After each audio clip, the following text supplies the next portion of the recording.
Hello everyone, welcome back to some more Let's Play Underrail. In the last episode, we solved Foundry's beast problem, getting some help from Southgate Station to figure out what the best way would be to eliminate the beast, and then skirting around the mayor's little concerns about the destruction of Foundry by bringing the beast into Foundry itself. The smelting area of Foundry, at least, that is, where we lured it with a psionic emitter. That and about maybe a dozen of its friends as well, which we eliminated. And the beast was also eliminated, and victory for us. This has unlocked the ability for us now to do a little more work in Foundry, which we're going to get to right now. And then, I think, if we have more time, we will get over to the Ironheads and maybe finally begin shooting them up. But first, we're going to get a handful of food.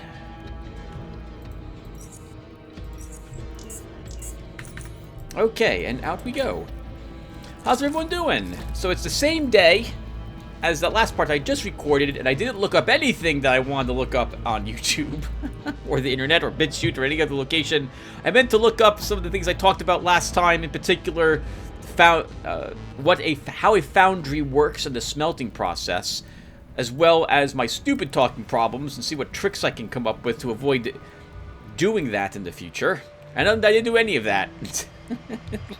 Instead, I played more Geneforge 1 Mutagen, and well, that was about it, actually. Actually, that's not true. I also was playing some other games that I am recording, and so I was able to interspace those recording sessions between compressing other games, rather strategically, most of the day. It's been a while since I had almost a full day of recording. So, this was a very nice change. And holy crap, I can actually avoid fighting those rat hounds. And aren't I still carrying beast parts? I am not. Okay, good. Alright, so yeah, we're walking back to Foundry, because apparently I don't want to spend 25 Charons to do it. We're almost there, though. We can talk about some random crap on our way over. So, we're going to be completing Jack Quicksilver's Foundry quest. And we will also be completing the faceless quest for Foundry. The faceless one is going to be incredibly easy, and I think might even net us another point of oddity experience. When we finish Jack Quicksilver's, we'll go back to Core City to tell him we finished this quest, and then we'll go and deal with the Ironheads. A part of me feels like we should wait to do the Ironheads until after we're done with the Ogliarchs, because we will have a better weapon at that point. We'll have unlocked our player housing, and thus unlocked higher level gear for us. Oh, you know what though? We could also start the DLC, which I think would also give us access to higher level gear. By that in particular, I mean crafting parts. Although, maybe... No, with 95, with 111 effective mechanics, we can definitely build a better pistol than the level 15 pistol we're currently using. Anyway, while we're back here, we will search the barrel to get our sniper rifle out of it. Or rather, someone else's sniper rifle. And now let's talk to Leonie a little bit. So, as I mentioned, the metal she sells is now much higher quality. You can get up to, I think, 150 something if you're lucky from this. I believe there's no upwards limit. Well, there is an upper limit to the quality you can get. I don't think I've ever seen metal of higher quality than 170. But anything higher than about 150, you tend to only reliably find, and even then you have to get kind of lucky, down in the deep caverns. Unfortunately, her pistol frames do not go higher than mid-level. It's the metal that goes really super high. Yeah, see here's an example. Quality 149 tungsten steel spikes. So it's really decent, but mostly it'll be melee users. Sledgehammers, metal armor, etc. that benefits from completing the Foundry quest as soon as possible. Foundry is one of the spots where I try to complete it as quick as possible on any of my characters who are using swords, spears, or sledgehammers, or daggers, or the like. Because being able to create a much better melee weapon early, like around level 16, 18 or so, that's so nice. That's so nice. You really want all that damage. You don't want it to take 5 hits to kill an enemy. Preferably you want it taking only 3. Alright, so while we're here, let's first stop in and talk to Honest Brian. Just to see what he's selling today.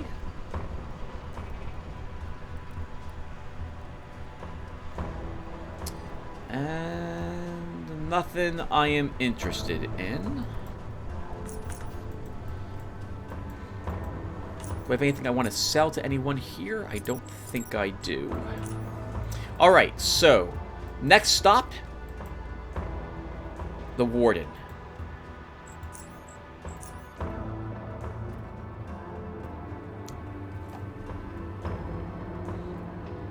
Oh, right, and we also will stop by Evelyn's while we're in the area.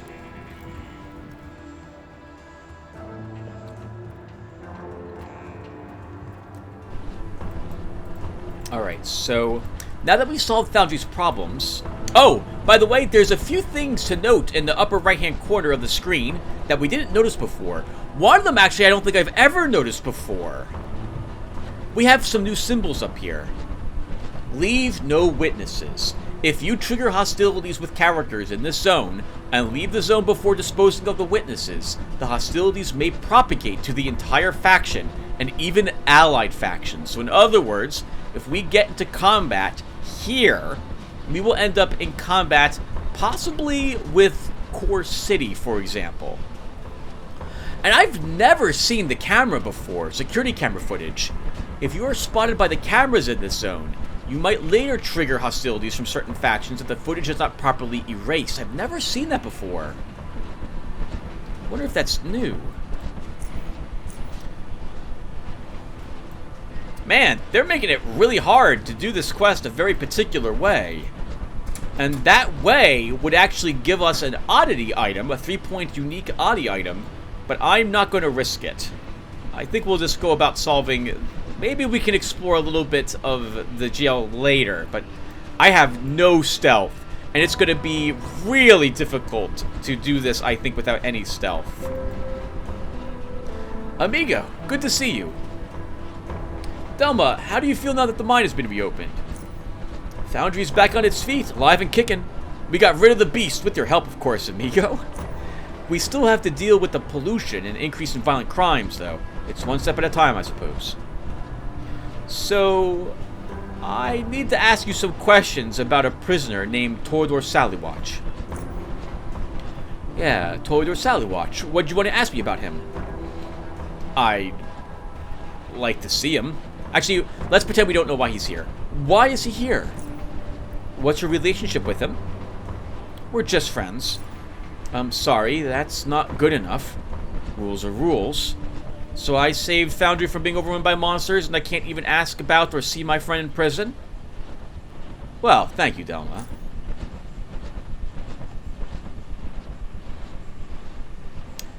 Alright, alright. What was it you wanted to ask me about Tordor Salywatch? Why is he here?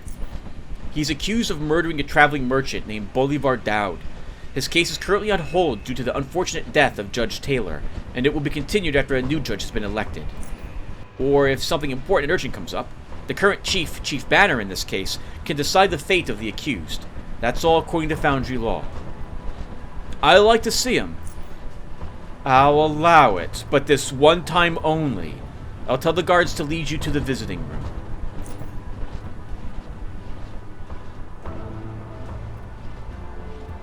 You are led into a small room by a guard who locks the door behind you. You wait for a minute or two, glancing at the electric eye of the camera sweeping across the room. At last, footsteps can be heard approaching. The door opens, and a guard leads a man you presume to be Tordor into the room.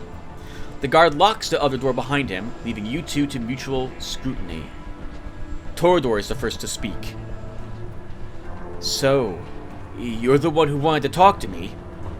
I don't remember ever seeing you before. I'm Decker, and I've been sent by Everett. Everett? He smiles. I see my friends haven't forgotten about me. Great! What do you have in mind? Are you getting me out of here? Tell me what happened. How'd you end up in here? I guess Everett told you everything, but here goes. Hell, some time ago Everett told me to follow this guy, Bolivar Dowd. Some merchant traveling around the South Underrail. I was supposed to keep an eye on him, and after receiving the green light, I was to assassinate him. All was well. When the time to kill came, I shot him with my sniper rifle. You should have seen it. His head split in half. He smiles. Large caliber rounds make gruesome wounds. Then people panicked. They dispersed in all directions. I left the rifle on the roof I took the shot from so I wouldn't be seen walking around with it. Then I made my way down and began my retreat to the hideout. Nearly made it back. All was going according to plan. Then a guard stopped me.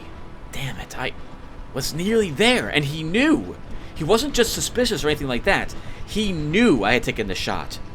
Maybe someone saw me, or I don't know. But he knew, and, well, here I am. And I had done everything right. It's just I was out of luck. What do you mean by receiving the green light? Damn it, I don't know how I should say it, but Bolivar was supposed to meet with another trader, an arms merchant working for some people in Core City. Oliver Micus was his name. Hell, the guy had been selling guns to everyone, from small gangs to ironheads, and I heard he even traded with lurkers. The foundry guard doesn't know any of this, by the way. All in all, I was to wait before Micus and Dowd met, and then whack the latter. Do you know who ordered the assassination? No. Even if I did, I can't spill that. But I don't think it was Micus. I was watching them. They seemed like they made a good deal. Both seemed rather pleased. Everett is worried about you talking. You know what I mean. Tordor's face becomes dead serious. I haven't spoken about the cell. They asked me all sorts of questions, but I swear I told them nothing. Everett knows me. Come on. I believe you. Don't worry. I will get you out of here. Oh, thank you. You scared me for a moment. So what's the plan? What can you tell me about this prison? Hell, this place is pretty well secured, that's for sure. The cameras all over the place, with all the monitoring done from the large security room in the center of the prison. Hell, have you seen all the guards? The turrets? These people are not messing around. Alright, that's all I wanted to ask you about. Talk to you about, actually, Tordor.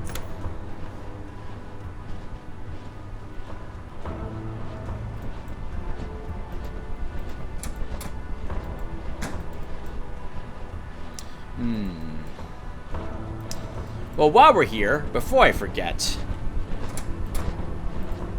we're going to pick the pocket of the warden. And why the heck is my... Oh, my game might be having issues. Hold on. An armory key. And Delma's key. I'm going to take the Charons instead.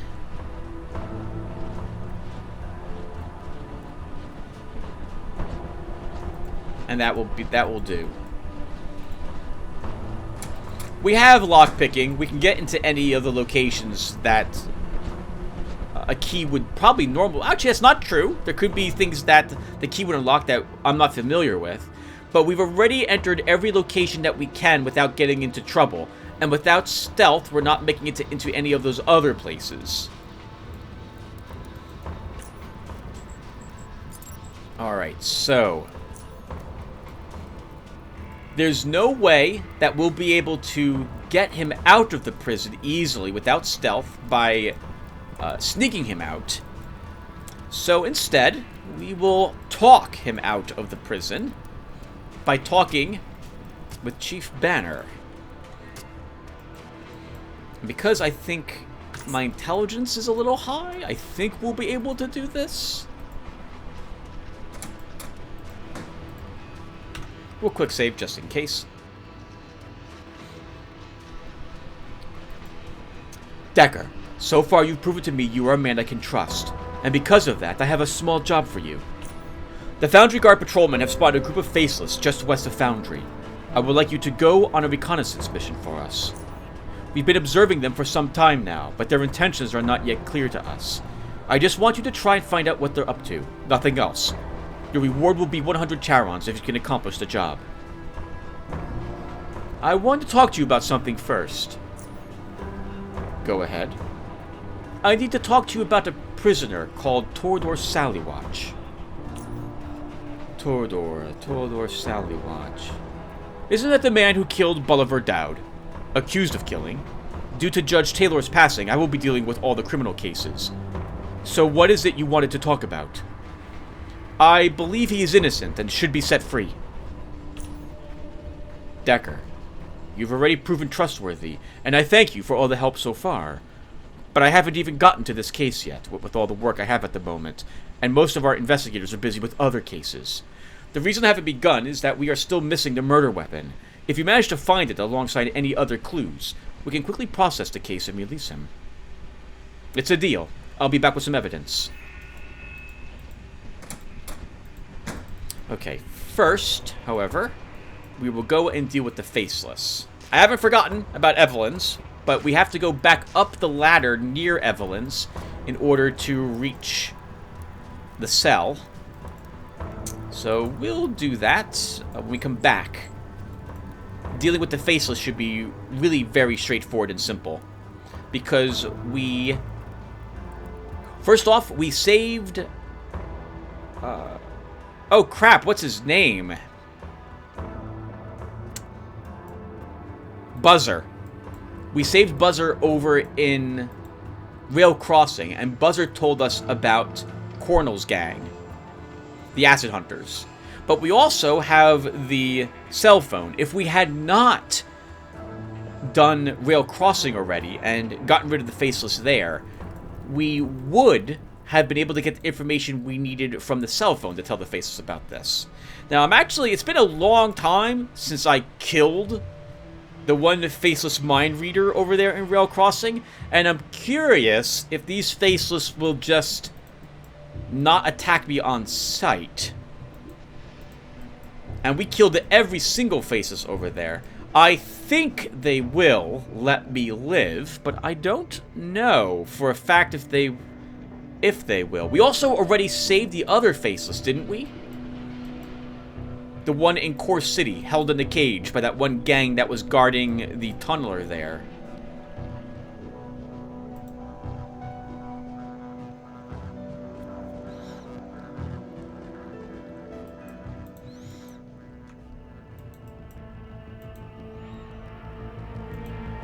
Okay, everyone. Well, if this goes south, we can just reload. So let's say hello to the faceless here. The quadruple faceless approaches as soon as he notices you. His weapon is raised, aimed at you, yet he seems reluctant to immediately open fire, instead opting for an emotionless stare. Give him time to see what his intentions are. He holds you at gunpoint silently, and for a while nothing happens. His companions stand weapons ready as well, while gesturing something between themselves. He then reaches for something on the inside of his chin of his mask, and soon after, you can hear a crude, synthesized voice. Identify yourself. I am Decker from Southgate Station. What is your business here? The leaders of Foundry want to know why you are here. Actually, we'll go right for this one. I wanted to talk to you about the item you're looking for. After a short pause, he responds. How do you know about this? A traveling merchant you recently interrogated, the one with the 2 bodyguards you killed, he wrote about what happened on his mobile computer. He, too, is not among the living anymore, but his logs offered enough information for me to seek you out. What you say did occur. Something of value has been stolen from us. We believe it might have found its way to the community nearby. If you can help us locate the missing item, we will be on our way. The item you seek is in possession of a man called Cornell. He's the leader of the Acid Hunters gang, which usually hangs out in Core City. At this point, it's highly unlikely the item is anywhere near Foundry. The Faceless is taken aback by your words. Providing you are telling the truth, we have no reason to remain here. Take this as a sign of our appreciation for your assistance in this matter. He hands you what looks to be a high-quality power core. Thanks. Good luck. To you as well. Hey, nice. We did get one odd experience point. Alright, let's double back and let...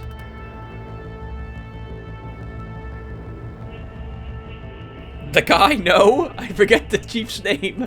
We'll let the chief know that we have solved the Faceless issue.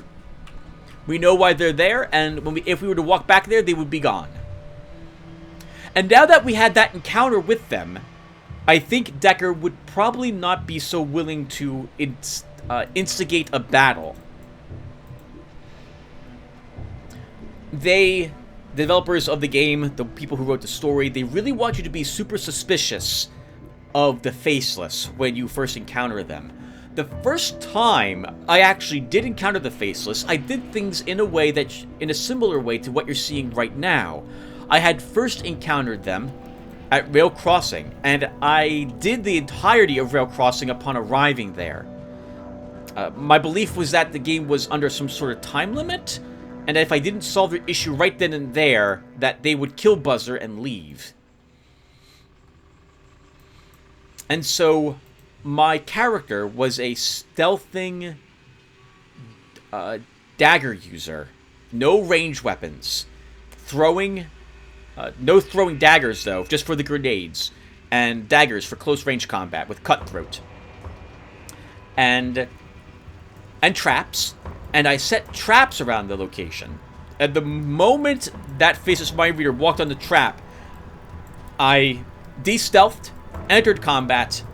That's right, I entered combat, de-stealthed, threw a grenade at him, and insta-gived them. It was glorious.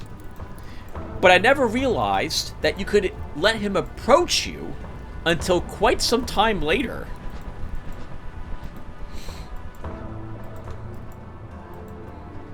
It was only after I had encountered the other Faceless that I realized I might have had an opportunity to not engage that Faceless in combat. Yes, I've talked to the Faceless. You talked to them? What did you find out?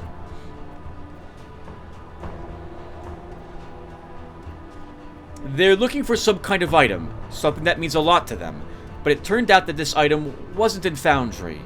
After talking to them about it, they got into their tunneler and left. Interesting. We will still need to stay alert, as it could be some kind of ruse, but the fact that they weren't hostile to you is not a bad indicator by all means. You did well. Here is your reward. He hands us 100 Stygian coins. I want to talk to you about the prisoner called Tordor Sallywatch. Yes. I have the weapon that was used to kill him. Chief takes a careful look at the rifle. What have you got? I found this rifle on the roof of the building overlooking the alley Bolivar Dowell was shot in.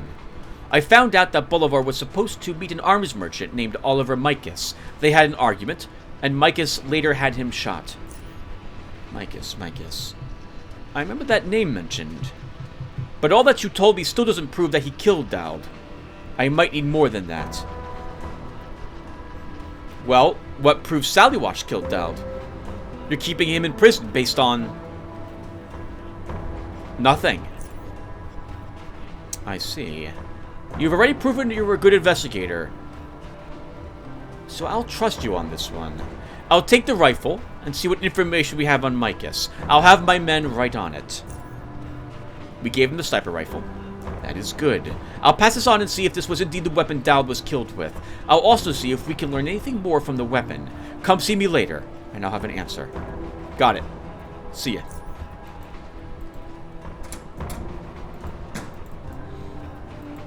I forgot that happens. I thought we I thought it would fade to black, but that's not the case. Okay.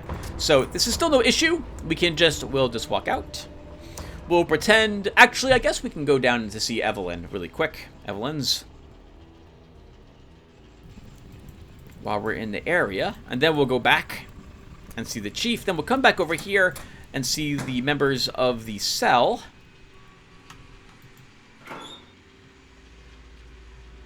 And then we should be ready to finally take on the Ironheads. Actually, I guess we should first, because I always forget to do this. We should go to Southgate Station first and report to Tanner what we've discovered about the Faceless.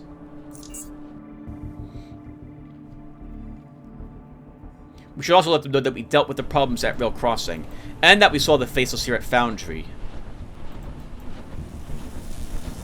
So, how's your day coming along? Pretty good. I don't think I've ever searched any of the people's pockets down here. Thanks for the free 13 Charons. Inspector Carlin. So, Inspector, first thing we're going to do is inspect your pockets for 4 Stygian coins. Yeah, sometimes I speak absolutely fine. Dr. Stevenson is completely baffled. But other times, Cypher says, "Whoosha!" Train is, "Do you speak language? I said don't jump light or else it bewildered must be." Cat cricket crying. Rudy! What is this guy? I don't remember him ever saying this sort of thing before. Is this like a meme? Ah, splintered bohemian jar of auxiliary bread rests atop enormous muck. There is something boat carved in the zone. Pardon my listening floor bilingual, please take a seat. And soliloquy. Cometh standing rat hound garbage, so don't disturb me. I have work to do.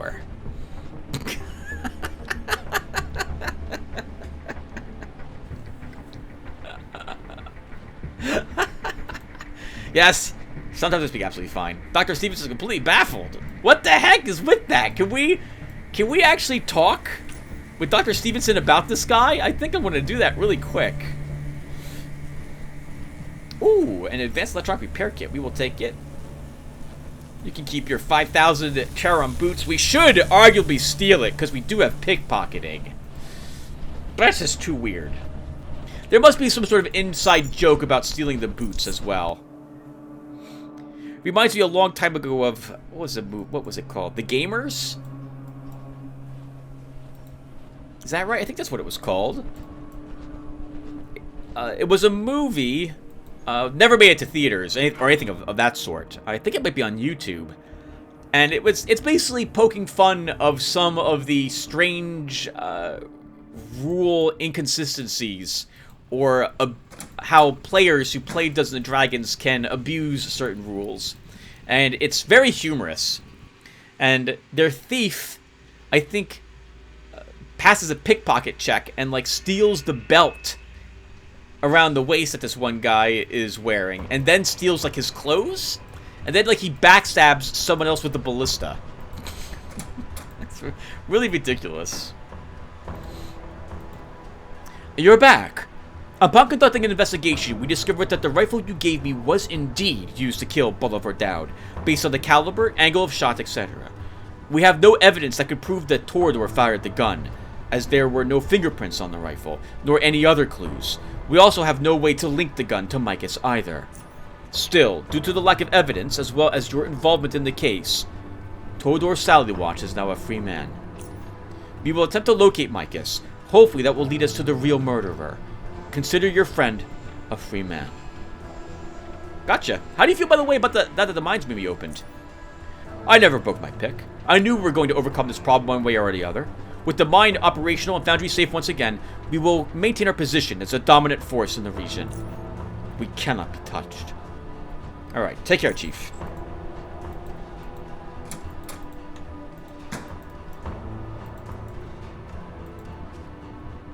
Alright, so another quest done. And did we get any oddity points for that? We did not. Okay. Maybe when we turn the quest in right here, we will.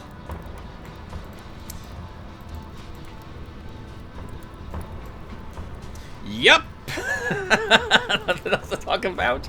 Alright, well, we're about to do some conversation, so I'll use that excuse to be silent for a few seconds when we walk over here.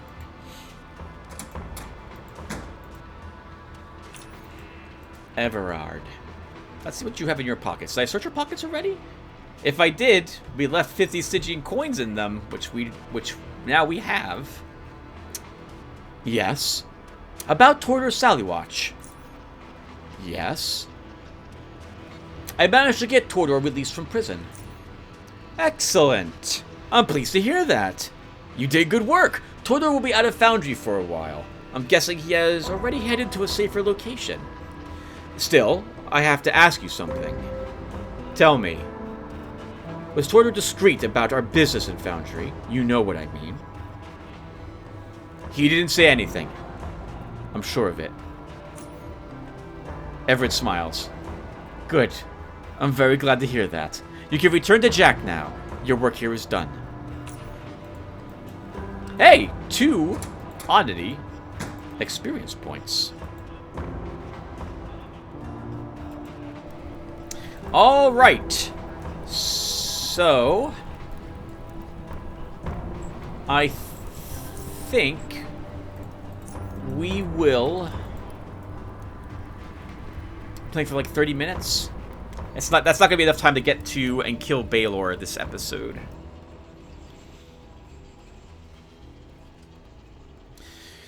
We could do the other Jack Quicksilver quests, I suppose, instead. And we could just do Baylor later on in our adventure. Normally I don't wait this long to do so. There's some oddie items waiting in there. And again, there's, I think, at least a 4-point oddie item, his cybernetic eye. We could probably also attempt to kill the lurkers. There's a few oddie points there. We could go back to Rail Crossing and choose a side. The Protectorate or the Free Drones. I will probably choose the Free Drones. Most of that, though, I would like to wait until we can get a higher level pistol. Okay, my mind's made up. So we will not be fighting Baylor. We are going to finish Jack's Quicksilver's quests. And we will meet Azif. I don't think we'll finish that series right now. But we'll get as far... we can probably at least do the parts...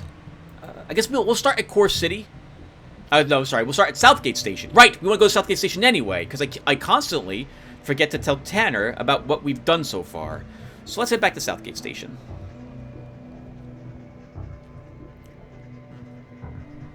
By the way, how's this looking? Alright, we still have... oh, we don't have very much left to explore for these patches. A little bit over here. The Ironhead base and the link between these two locations. Oh, we still have all of the lower cave systems to explore. Deathstalkers to meet and encounter. The lurkers to deal with. We have Upper Underrail. And the DLC to still start also. I guessed him you should... well... let's go to the cantina. And we will tell Tanner about what we've done so far. And then we'll go into the cantina and talk to the gentleman we're supposed to meet. Have met. For Jack Quicksilver. Tanner nods. Decker?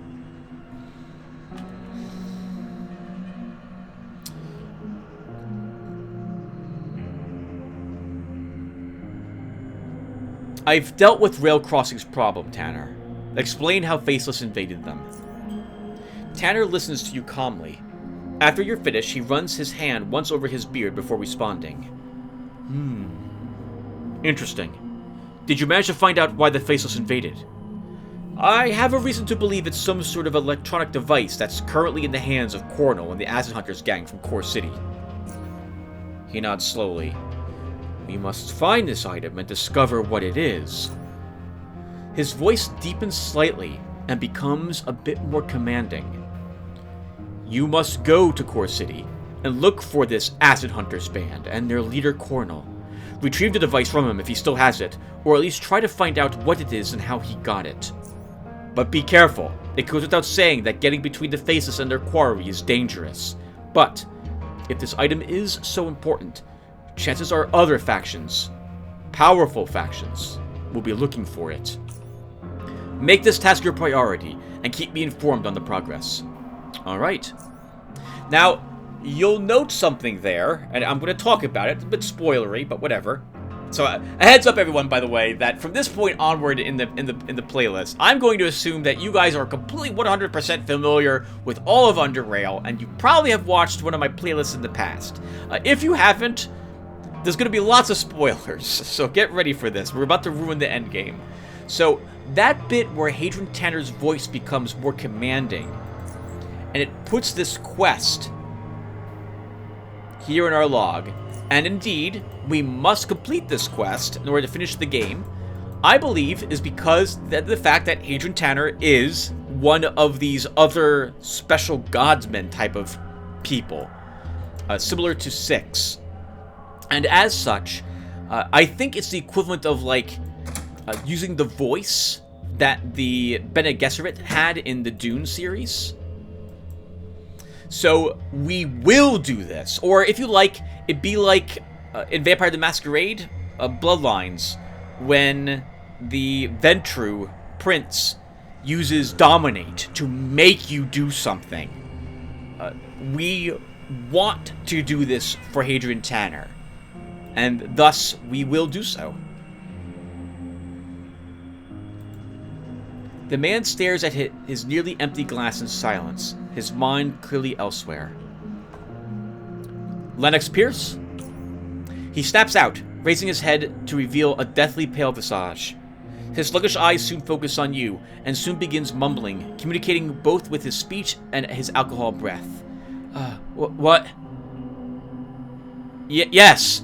Oh, yes. I'm Lennox Pierce. You are? Yes. Jack sent me to talk to you. You can call me Decker. Nice to meet you, Decker. How are you, doing? Just traveling around. Nothing really important. Boring stuff, as usual. Good. That is good. Jack told me you need some help? That is correct. Unfortunately... Look, Decker, I need you to help me find out how my brother died. Patrick Pierce, my brother, came to Southgate Station over a year ago. He was a good man. He was good with, electronics. That's what he did here. My dear Pat. His voice begins to shake, but he composes himself. Something like a month. A month and a half ago, he was found dead in his room, lying in bed dead. I came here to see what happened, and I was told he died in his sleep. Tanner, the counselor, he told me Dr. Pasquale checked Pat's body, but doesn't know the exact cause of death. Doesn't bleeding know the cause of death? Okay, calm down, Lennox, calm down. What can I do to help you? Damn it all, damn it! Look, something's wrong. My brother was a healthy man. He had some back issues, but that's all. I need to know the truth. What if he was killed in some accident and they're covering it up? What if someone killed him? It's tearing me apart. Tanner won't help me anymore. As far as he's concerned, he's done with it. But I'm not. I'm not. 'Cause cause of death is unknown. Yeah, right. It's gonna be tough. I can't make any promises, but I'm on the job. Please forgive me. I get emotional. This is really painful to me. He was my older brother. I have no one else. Look, I'm not sure I was understandable enough earlier. I'm very tired. I don't sleep well. If you need to ask me something, I'll be here. Oh, I almost forgot this. He hands you a keycard. This is my brother's room keycard in case you need to Check his room. Take it. I'd like to talk to you first. Ask me anything you need. What can you tell me about Patrick? Pat was a good man. Hard-working, dedicated. He was the best brother a man can hope for. I just can't let all this go, you dig? I've had this terrible feeling about his death, and these jerks won't let me know the truth. I know it, damn it. Whatever happened to him, he didn't deserve it. That I can answer. What do you think caused Patrick's death? Something's wrong, just wrong. A healthy man died in his sleep without a known cause, and they told me there's no point in investigating any further. There's no evidence of foul play or whatever it is they said. Natural death? That is why you are here. I need the truth. Alright, goodbye, Linux. Hey, see that guy in the corner? The one that looks like a train wreck? That's Linux Pierce. Try not to disturb the poor fellow, okay? Came to the bar. I come to the bar if all other seats are taken. Just leave his table alone. Now, what are you having?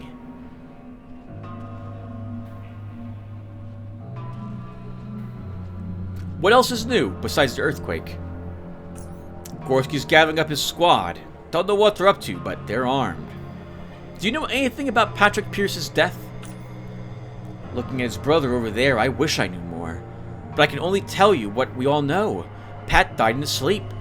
Thinking about it, what if Pasquale found out what killed Pat, and it turned out it was agonizingly painful, that he was struggling the whole time? Would you like to learn something like that? I don't know what's the better of the two, I really don't. Can you tell me what he was like a person? She smiles. Pretty sweet, actually. We used to chat a lot whenever he showed up. He talked about his horrible past in Core City, how he survived the riots. He felt he did some bad things back then. How he's finally found a way to atone for what he did by leading a more peaceful life. Then Big Brett comes along and starts nagging about those stupid heaters for his hoppers. Let me order something. Okay, what does she have? I guess we'll buy one of these.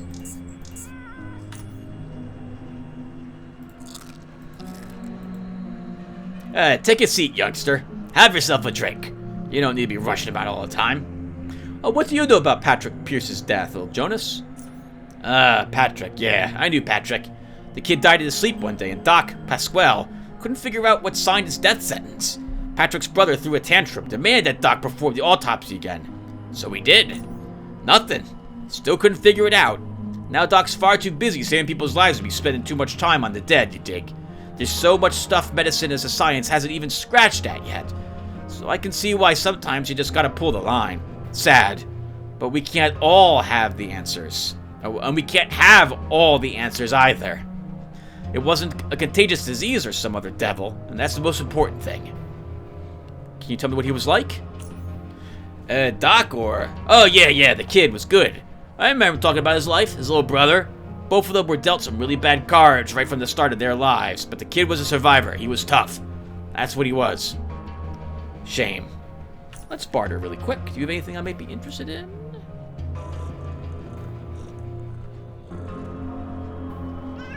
Nope.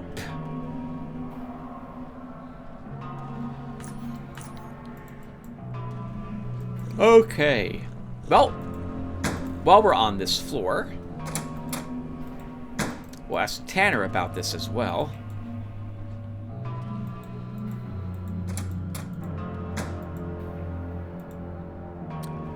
Decker, I wanted to ask you a couple of questions about Patrick Pierce. He stares at you for a moment before responding. Linux is back again, I reckon. I just want to help the man out. He's down at the bar right now, not too far off from drowning in alcohol. As do I, but we've done all we could. Patrick died in his sleep. Pasquale examined him after death, and again after that, on Linux's insisting. No visible traces of injury, external or internal. The body is still being kept on ice. Even after a month or so, he refuses to bury him. These things happen. He might have gotten in contact with something toxic and, unfortunately, he passed on. I'm afraid Linux is just looking for someone to blame for his loss so he could relieve his pain in a certain way. Alright, take care, Tanner.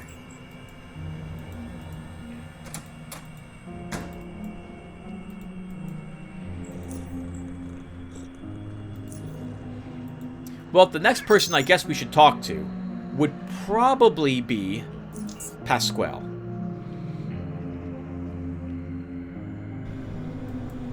So let's see if he knows anything about the death. He probably won't want to talk about the autopsy. We don't have Persuade. But maybe he can tell us something about it. Or maybe he can let us into the back room, into the morgue where the body's being held. Hello, Decker.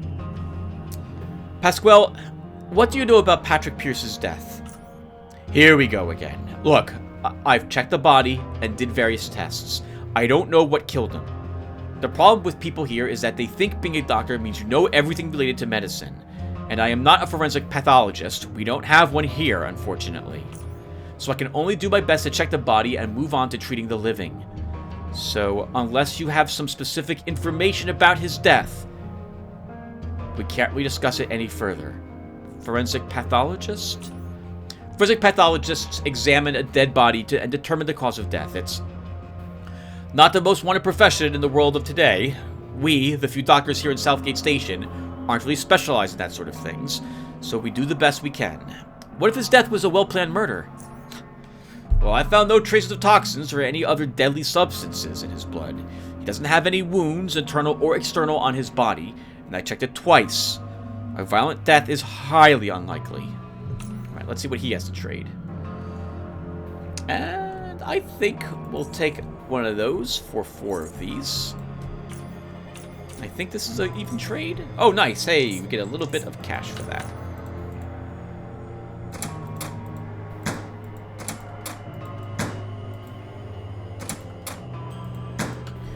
Now, I've never talked to Bison about this. In fact, I don't think I've ever been in this room outside of getting a few sonic disciplines for Bison. Actually, no, I was about to say the wrong thing. I don't think I've ever been in this room once I'm done with the initial tutorial area. So let's talk with Bison and see if he knows anything about Patrick Pierce's death. I spoke to Harold today at the bar. He's tried a couple good things to say about you, friend. Hi, good.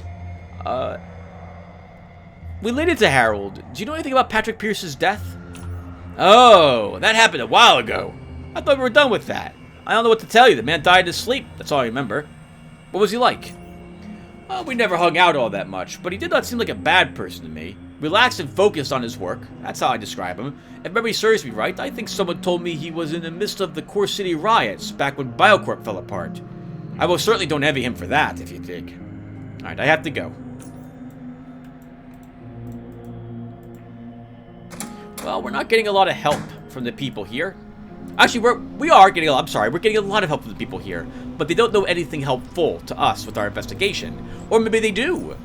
There might not be anything amiss about his death.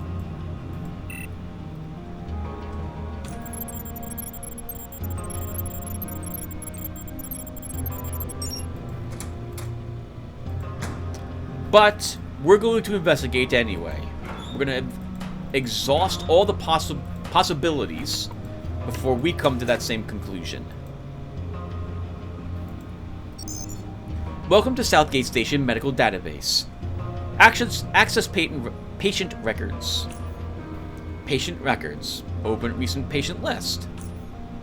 Recent patients. Arlene Banks, Patrick Pierce, Brett Fields, Michael Mortington, Joe Hendricks, Lucas Stanford. Decker seems like the type that would look at what everyone was here for. So what's the bartender doing? Arlene reported having trouble falling asleep again. Prescribed some... I can't pronounce that for now. We'll see tomorrow how it went. Update. It worked. We'll continue monitoring her condition. Patrick Pierce. Chronic back pain. Prescribed painkillers. Gabapentin this time. We're getting low on other painkillers, and since we don't have anyone suffering from epilepsy, gabapentin will have to do. Man.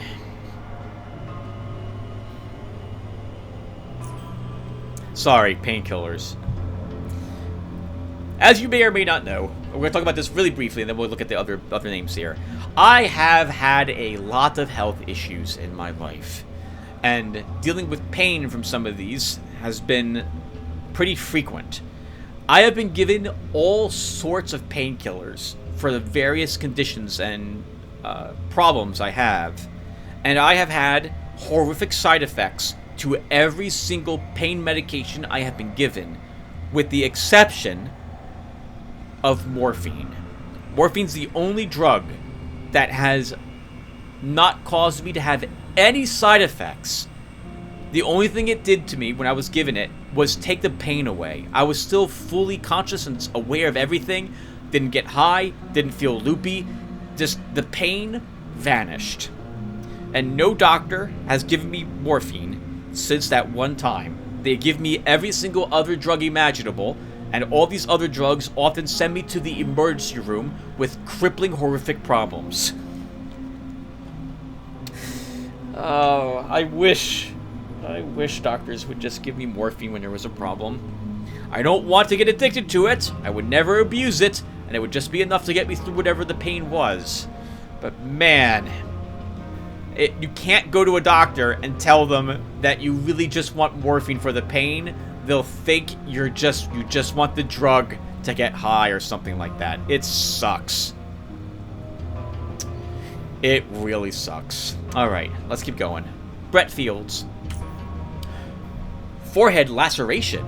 Big Brett showed up with a deep cut about 10 centimeters long across his forehead, caused by him tripping in the hopper pen and hitting his head on one of the rocks. Disinfected, stitched up, and bandaged his head, and told him to return tomorrow so I can check for any potential complications, infections, etc. Michael Mordington. Mordre came while everyone was asleep and complained about a sharp chest pain waking him up. I checked him out, but couldn't find anything. Took some samples, left him in the office while I did some testing, and other than slightly lower vitamin B levels, nothing seems to be wrong with him. Update. He said everything is fine now. A few days have gone by without any chest pain. Told him to see me if the pain returns. Joe Hendricks. Joe came and asked for depression tablets. Sertraline. Said it's the only thing that helps her. I administered placebo treatment because I have reasons to believe it's all in her head. Gave her some inert tablets and will monitor her condition. Update. The tablets helped her a lot. Just as I suspected. We'll prescribe more and continue to monitor her condition further. That would be interesting, actually. Man. To give someone medicine that doesn't do anything, but the person thinks it works, and so they feel better. How about it? She might not even be lying about her condition. It just may help her. Imagine that. There's something... I guess we're talking about drugs for a bit here, everyone. There's something like that with me, too. I've had migraine headaches since I've been in 3rd grade, and they are horrible. They'll last for like a week when I get one. The pain is crippling. But over the years, I've learned to deal with it. In any case, I tried various medicines for my migraines, and none of them get rid of the pain except for Advil. Now, I'm not supposed to take Advil because Advil causes me to have side effects of other sorts. I get bad intestinal pain, and it activates my Crohn's disease, so I'll get a flare if I have Advil for like an entire week while dealing with the migraine. But generally, if I take an Advil, the pain for my migraine will vanish after an hour. And if I take the Advil when the migraine first shows up, if it's like the first thing I reach for, and I then take care of the migraine by dealing with what brought the migraine on, often this is either lack of sleep or skipping a meal, the pain will not come back. If I don't take the Advil right away, if I instead try to tough it out because I don't want the side effects for the Advil, taking Advil like a day later when I give up and finally decide I'm going to have stomach pain because I can't stand the head pain any longer, man, I still have to take Advil for like another 2 days afterwards because it just doesn't work right away. I mean, it'll get rid of the pain, but as the Advil begins to wear out, the migraine comes back. And that's even if I have dealt with the reason why the migraine came on. It's so interesting how that medicine works with me. And I think it's a combination of that it is actually a painkiller. It does deal with the issues, like it deals with the receptors or what have you that causes the migraine pain. And because I believe it will work immediately and effectively if I take the pills right away. So it's very interesting how drugs interact with my physiology. Let's look up Lucas Stanford. Broken toe. Lucas dropped a grenade case on his foot and smashed his toe. This is the guy in the armory down below. Fixed him up and prescribed him painkillers. Recommended only light painkiller doses so that the overuse doesn't slow down the healing process. Yep, this would be something fine with me too. Yep, if I was given painkillers. I definitely, whenever I am, well, that's not true. Last year, I had horrific back pain. You guys might have remembered, I think I talked about it actually during some of my Underrail videos, because I think I was playing Gabriel during the time. During my Unreal game plays last year, it totally was happening. Man, that was terrible. I was given, what's it called? Lyrica? For the pain medication. Because, of course, doctors don't want to give me morphine. And I couldn't tell if it worked or not because I took it sporadically. I would get these horrible muscle spasms or this absolutely atrocious pain. It would flood into my arms and make them numb and tingly for minutes afterwards. The pain was absolutely nightmarish. And in the end, that pain was caused by walking. I went up north to go hiking, and apparently I badly pulled back muscles during that process. I had an MRI done of my spine. They discovered a very old fracture back there, but they don't think that was what was causing my pain. Anyway, the Lyrica I was given was a small dose, but because I was taking it sporadically, nothing was happening. So the nurse I was seeing said, "Hey, you should," and my brother, who I have a brother. Well, I have multiple brothers, but one of my brothers is a nurse as well. And they mentioned that I should be taking that, every day for the pain, because that's not a drug you should be taking sporadically. So I began doing so. And what ended up happening is I would feel like this little tickling sensation in the back of my head, where the back of my head meets my neck.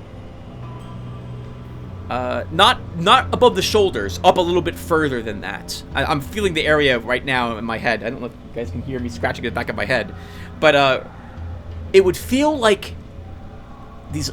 It would feel like a fingers, like someone's fingers were tickling on the inside of the back of my skull for like maybe 10 to 15 seconds, and then pain would explode everywhere throughout my skull. Holy crap, like someone took a hammer and just smashed it as hard as they could into my head. And these pain episodes would last for a minute or two. Well, I kept taking the pain medicine because of my back. And then I had an episode of the head pain that lasted for about 5 hours. It was terrible. I drove myself over to the emergency room, and they kept me there for, I think, 3 days to monitor me. They did all sorts of tests, and in the end, while I have problems in my head, these problems are things they've seen in the past, and they're not things that they think were causing my pain. And when I had stopped the Lyrica, at the hospital they didn't give me any Lyrica, which I was also very grateful for, because I didn't want any more of it. The pain went away. And I had just started taking the pain regularly, I think it was 3 days before the 5-hour episode of head pain. Never taking Lyrica again. And that's just one of the many pain medicines I've been on through my life that have caused me horrific amounts of pain or other problems, like being unable to breathe. Stupid amitriptyline. God, it was terrible. Alright, let's open the patient archive. Access denied. For further information, please contact your administrator. Medical inventory. Medications? Medication list is too long for you to review them all. Okay, notes. Surgery room lights? Surgery room lights are flickering. It looks like a horror scene in there. Call someone to fix it. Repair the lock pad. Reminder to notify someone to check the broken lock pad. I swear it took 10 to 15 tries for it to finally accept my keycard. Quentin's... I can't pronounce that. Quentin retrieved a single dose of something. He mentioned he needed it for testing on burrowers. Note, why do we even have one of the strongest neurotoxins in our inventory? That's interesting. New medical equipment. We'll be receiving new medical equipment soon. The existing inventory will need to be rechecked and expanded, unless we want to risk the same thing from the last time happening again.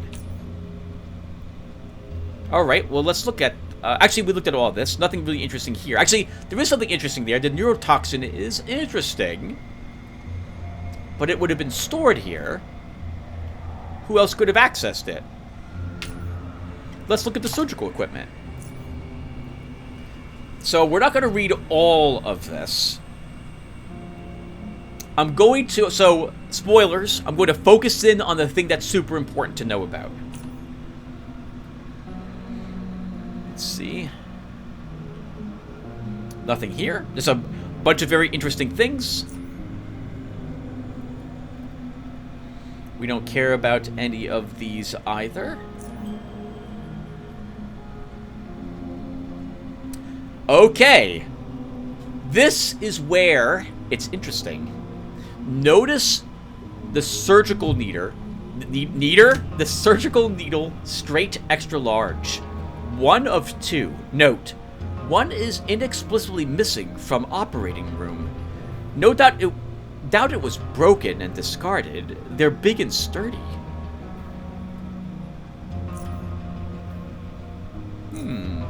Interesting. Wonder what would happen if you dabbed a little bit of that onto a neurotoxin. Still, there'd be a wound, right? You would totally see someone get injected with that.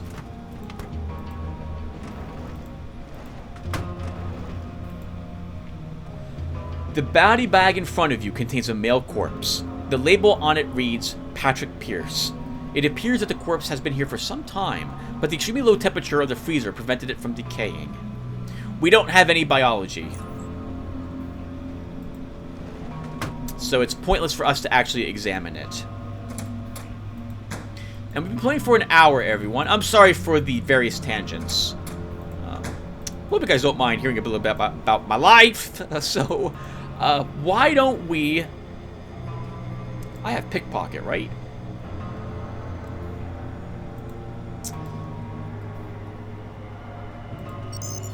Okay, well, let's go to our private quarters. We will investigate the room for Patrick Pierce, and then we'll call the session. When we come back, we'll wrap up this quest. We'll try to do all of the Core City quest as well for Jack Quicksilver.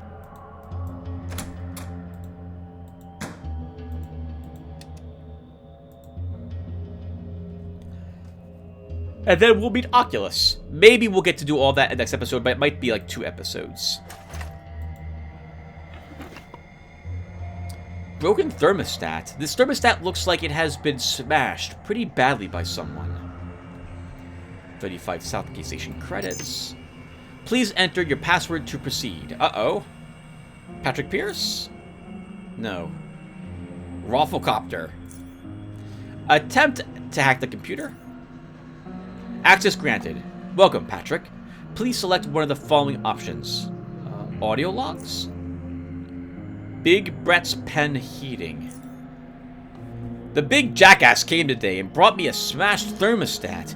He was so angry at me, started screaming and calling me incompetent. Oh, an incompetent nincompoop, whatever that is. Since the brute smashed it in anger, I can't even tell if he's just stupid and doesn't know how to use it, or if the unit itself had a problem. I'll check it out later. Vera's computer. Apparently, I'm a computer expert now. Vera called me the other day to see why her computer was freezing. I took a quick look, but couldn't figure out what was wrong with it. Reminded herself to check it out later, after I fixed a lock pad in medical. Lennox. Lennox called again. He wants to see me. He's worried about my back hurting again. Damn it, I've had all these problems since the Core City riots, and he knows that the pain periodically comes and goes. Reminded to self, call him and tell him I'm fine. I shouldn't have even told him about the pain returning in the first place. We've gotten a few hints now that Mr. Pierce worked in Core City during the riots there. We should check up on Core City and check with the Praetorian Guard there. Door and medical. Pasquale asked me to see what's wrong with the door and lockpad in medical. He mentioned the card is usually recognized after 9th or 10th time, which is, of course, unacceptable. He gave me a spare to test it later and figure out why the bloody thing won't work. Reminder, also check out the lights in the operating room. One of them is flickering and the patients are getting nervous. Quentin. Quentin stopped to talk about Big Jackass. Come on now, stop doing this. He thinks I've got something against him, and I'm messing up the hears on purpose. He knows I'm doing my best, but if I've got something against Jackass, I should talk to Tanner about it and not be a jerk. Also, I'm seriously endangering the whole station by hurting the hoppers. I'm already convicted, I guess. Damn it. I'm great with everyone here, but there's gotta be that someone or two. Technical documentation? The folder contains multiple ebooks and manuals of various equipment. Other than that, you find nothing important. So, the only thing here is our broken thermostat, which we know Big Brett had. It looks like he was getting along with everyone, so we're not finding a whole lot of information here.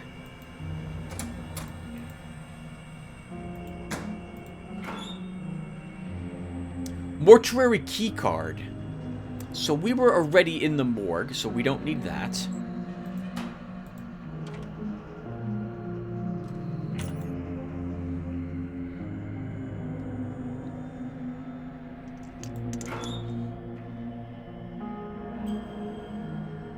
Alright, he's got a pistol. It's a decent pistol, if I'm being quite honest, but I don't want to tamper with any evidence in case we do find something wrong with them.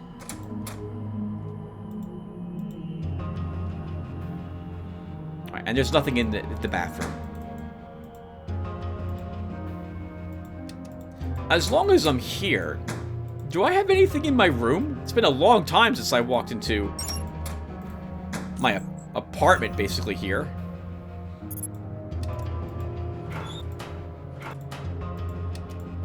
Nope. I removed anything I think I cared about from the room quite some time ago. Ooh, except these 3 flashbangs. We'll take those. Alright, everyone, so I'm going to stop here. Thank you guys for watching. When we come back, we will continue to investigate what happened to Patrick Pierce. So far, everything looks like it's just a normal death in his sleep. But I did point out there's something interesting about a long missing needle and some neurotoxin. So, one of those things is a red herring, if I recall correctly, now that I'm thinking about it. But we'll look into this a little more in the next episode, and we'll see what we discover. We'll also probably be at Core City, because we gotta go to Core City anyway to complete this quest.